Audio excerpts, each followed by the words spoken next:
is going. In the center, around the center of Vienna, for instance, there the firms have headquarters, there the administration is sitting, there the evaluators are sitting, so we have huge effects of the program in urban regions as well. So the whole economy is benefiting from this intervention according to this result. And now let's look at two aspects. We did not only look at the major results, we also looked at sensitivity of the results, and we analyzed two different sensitivity scenarios. The first one is that we add the private money that is stimulated by the program. So we add another 400 million euros. That's the private investments are made. We did not take into consideration that before. So the effect is that we have more money going into the program, and the model is shocked in a tougher way. The alternative sensitivity scenario is that we make the assumption, well, what happens if we give 500 million euros to the agricultural sector and the rest of the rural economy? We have to take it from somewhere. And where do we take this money from? Well, we take it from the rest of government demand. So we get an impression what are the costs of running such a program. And you see the results here. If we take into consider the leverage, then we have, of course, more effects. The gross value added effect is much bigger. If we take into consideration the withdrawal of public funds from government consumption, we get a negative gross value added value, and we even lose jobs. So that's the bandwidth of results we can get from this kind of analysis. Now, okay, no sign yet. Let's go to quality of life. For analyzing quality of life, we take the whole program, 1.1 billion euros per year.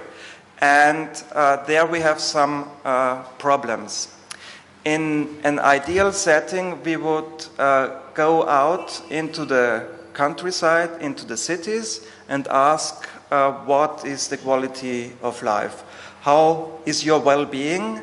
And we control for this thing in various ways. For instance, we make a survey before the program is implemented, and we make a survey after the program has been implemented, and then we use some tricks in order to identify causal effects. Because this is not possible. No one thought about quality of life indicators before, and no one did such an analysis before the program started. We tried to do it in another way. And the approach we take is we look at variables from which we know they are linked to the quality of life. When you know the Better Life Index from OECD, you are well aware that there are many indicators that are related to the quality of life, and therefore we can say if people have a job, their quality of life is better. If incomes are higher, then the quality of life is better. If gender wage gap is small, then the quality of life is better. That's the kind of rationale we have. And in order to evaluate the program effects, we take data from each municipality in Austria, where we know that they are somehow linked to quality of life, and then we look at the effects. The method we used is an econometric fixed effects model, and you have heard yesterday from Pia that she used a similar approach, a fixed effects model, in that case on farms. We use it at municipality level. But the big difference between her approach and our approach is that she went one step beyond. So she also measured the causal effects. We did not measure the causal effect, mainly because we didn't have any time and any funds to do that. And maybe we also didn't have the right ideas to do it in a very swift way. Here is the data structure.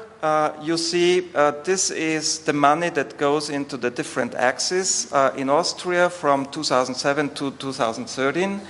So you see here already the panel structure. So we have observations for each year over many variables, and you have to imagine that we have this data set for each municipality in Austria. That's 2,000 observations, and we do also have several other variables, and these variables are here.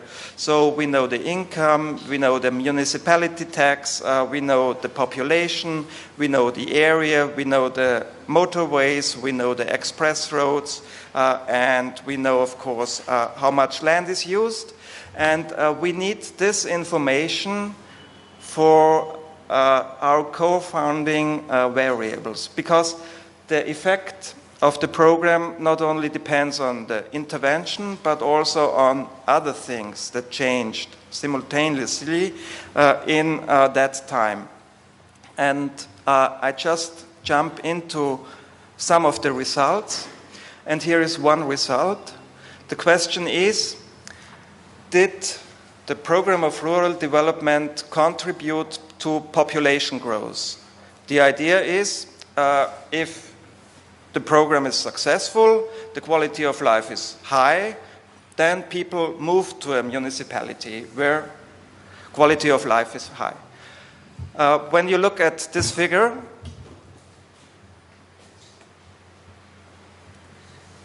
this is the effect of all measures. The other effects are the effects of axis 1, 2, 3, and leader. You will notice that is above the 0-degree line, but this doesn't mean anything, because you see on the arrow bars that the effect is actually, well, maybe there, but it is so uncertain that we must conclude, okay, no effect on population growth. Let's look at municipality tax. I've taken one variable where we find a good result. So when we look at the intervention, we see that those municipalities where more funds were going have a higher revenues from municipality taxes. Why is this relevant for the quality of life? Well, if the municipality is run in a decent manner, then this money is spent to provide amenities in the region, and the money goes to good schools and kindergartens and the like. And here we see that axis 1 and all measures together have an impact, whereas all the other axes do not have a significant impact. And now let's look at employment. And here we see when we link all axes together, we do not see any employment effect. We only see a significant employment effect when we look at axis 1 measure. When we look at axis 2, we have the funny thing that in regions where we have high intervention of the program, employment outside agriculture is lower, and our explanation for this is, okay, if you support farmers, then you will get farmers, and other jobs are possibly declining, but it is not significant, the results. So we should not be too conclusive on that. And an important thing is that we have to consider a few things. So I'm at the end of my presentation, only 3 slides, and I'll be able to make it in 5 minutes. What we have shown is that we have significant effects over a wide range of variables of interest. we use various approaches, and at least for me, it seems that these two approaches, the econometric one and the modeling one, are more or less consistent. But of course we have some limitations. Many non-market variables are not considered in our approach. We could do more, but this would make things more expensive. When we look at the computational models, we can identify many variables in great detail. When we look at the econometric analysis, I think this is a very good tool, but we should go one step beyond, because we are not able to identify any causality with the approach we have taken. We have all the data, we have all the infrastructure that is necessary, but we would need more efforts in order to identify causality. We know that it is possible. Jerzy has done a similar thing and published it in Land Economics, so it should work, but we haven't done it. The benefits of a multi-method approach are that we are more certain about some effects. And of course, it would be ideal to have microdata, data from citizens, data from farms that are also included in an impact analysis. We do not look at measures, we look at the impact of the whole program, and we differentiate according to axes. I've talked already about the weaknesses. They are listed here. I have to come to the end, and I have now to come to the strengths. And I think one of the strengths is when you use a modeling framework and an infrastructure like the IO models or the agricultural sector models we have used here, you can use the same framework for ex-ante, mid-term, and ex-post evaluation. And this is very helpful because it gives you a very good picture over the performance of the program as a whole. But it should be complemented with econometric analysis, where you really look at the results. Thank you for your attention. If you make a photo of this, you go directly to the published report. And the final note is we presented these results with the minister, and there was a big press conference, and even the major newspapers in Austria reported about this study, and the agricultural journal said, well, this is good. This study shows that the money that farmers are receiving is benefiting the whole of the economy. And a major newspaper in Austria said, wow, so much money spent to this program and so little employment effects. That's the spectrum of results you can expect. Thank you for your attention.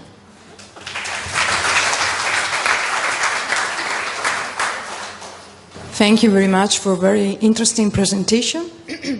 I would like only to... it's Elena Pisani speaking. Okay, from the University of Padua. I would like to ask one point regarding the quality of life.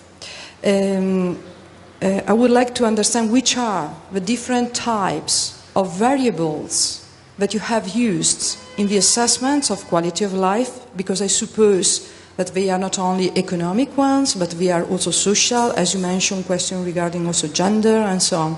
So I would like to know specifically which are the weights that you have given to the different categories, because I think it is quite important to stress that point. Thank you. I have to say that it's Juris Hazens from Latvia. I have to say that it's a very good idea to use fixed effect model, and I have used it before, but unfortunately, first of all, it's not a method recommended in guidelines.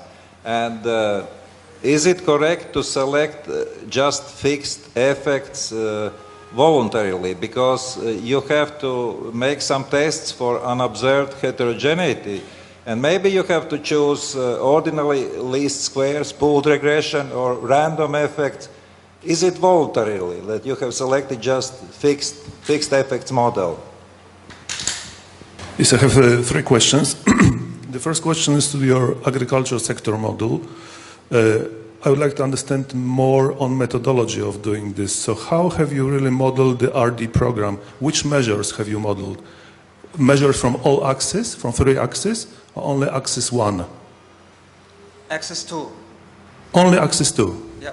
Okay, so could you please explain which way how you modeled this axis 2 with the agricultural sector model? And I understand that because the axis 1 was not modeled, and axis 3 was not modeled with this model, so you didn't have the relevant input to the overall picture, right? So this is one issue. The second question is, in your input-output model, I remember from discussions with Dimitris that he always asked for input to this model coming from PSM analysis on real micro effects at the micro level on gross value added and employment, and then he took these effects and then he aggregated and used this in the input-output model. So how have you arrived to your estimates at the macro level without having this effect at the micro level? Yes, this is the second question. And the third question, also regarding the quality of life index, we built such an index. This was a rural development index or quality of life index in rural areas. This was published in Encyclopedia of Quality of Life in Canada. We did it for Poland and Slovakia. And the methodology, how to provide weights for these different factors, is explained there. We had something like more than 300 variables which entered such an index, and the variables were economic variables, social variables, infrastructural variables, environmental variables, etc. So if someone's interested, I would recommend to look at this. Thank you. I just have a simple question, is to know what kind of data did you use for each one of the models? I just wanted to ask, when you were looking at the revenues from municipality task, how did you account on the possible effects of other funds, like structural funds, ERDF and so on? Thanks. Thank you. Darius Liutikas from Lithuania. I am interested in the calculation of climate change impact, and you mentioned that more than 2/3 of your fund comes to axis 2, and so it's this indicator is very important. And what components did you include in the calculation of CO2 emissions, and how did you extract the net effect of the program? I think it is relatively easy because I'm still around, and many of the details can be discussed in dialogue, and just send an email to me, and I'm hoping to answer any question that is not explained right now. Let's come to quality of life. We did not look at an index, so we did not need to make weights. We just looked at various aspects. So gender wage gap, for instance, employment, income, population change. These are things we are thinking are related to quality of life, but we didn't make an index. But we could make an index because from another study we know the weights. We know the different weights of people in different regions. So we could go the route of Jersey and develop an index that is aggregated. But we did not do it. The fixed effects model, why did we choose this one? Well, we had so much time, we had so much data, we had so much resources, and we just came to the fixed effects model. This was the one with the best fit. We do not say anything about causality, it's just relations. If our ministry would have been interested, we would go on with this analysis, or if they say give the data to another one who is carrying out the causal analysis, we would be happy to do that. but this was not in the interest of the managing authority or the evaluation authority. Now come the questions on the agricultural sector model. We just took axis 2 and put it into the agricultural sector model. And what are the measures? The most important are the compensatory payments, payments that go to farms in alpine regions. So we have there high production costs, low productivity, and the program maintains inefficient farms in very bad regions. That's the effect. The other measure is support of organic farming. What is the effect of organic farming?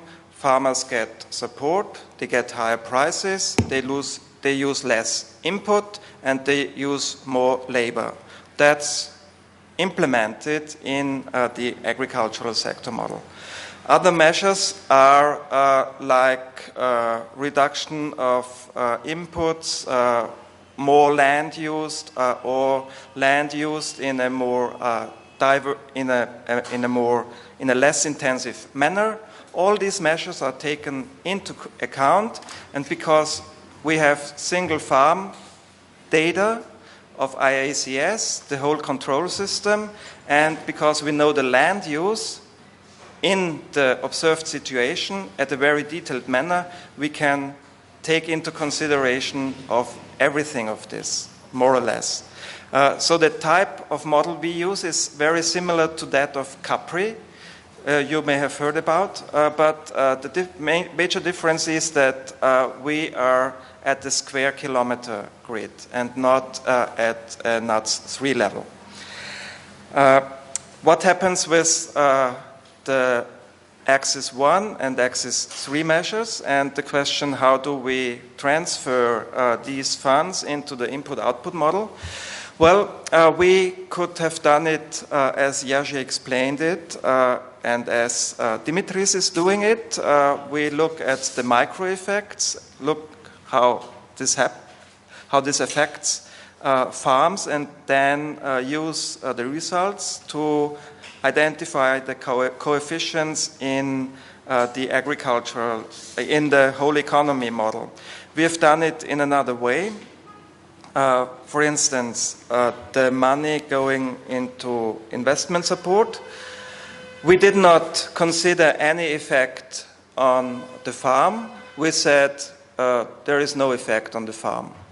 And we know this is not quite true. There are some effects. Positive ones, we know for Austria, but they are not very high. So farmers are not getting much more productive. So we ignored this. But we know that this money is spent for construction, for machinery, for services, and for many other things.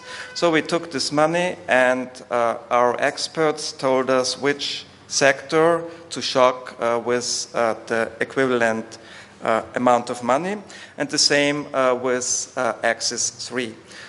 And why did we do it that way? The reason is our study was finished half a year ago, and the evaluation of the single measures are still ongoing.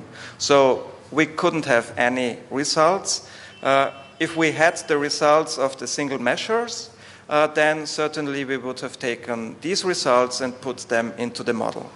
And because we have done it that way, we have made our sensitivity analysis to show the level of uncertainty we have. So I'm coming to the end. How do we measure climate change? We have the complete accounting system of climate change for the agricultural sector in our agricultural sector model. Therefore, we can just chock the model and look at what is the outcome. Number of heads of animals reduced or expanded, more calves, more sows, more chicken, more beef. Everything affects climate change, and we have everything in the model. Therefore, we can do that. And how did we account for other funds? We did not account for other funds because there is one thing. When you go to agriculture, you can identify who gets which amount of money, and you can directly identify the address. And this is not the case with the other easy funds. When you look at the regulation, you see, okay, the firm has to be identified, but there are 100 Müllers in Austria. So many Müllers are getting funds from ERDF, but we do not know where they are. So there is a considerable flaw in the system. We know very, very much about farms, and we have tons and gigabytes of data on farms, but we do not know very much about the rest. And I think this is a flaw in the system of Europe. Thank you.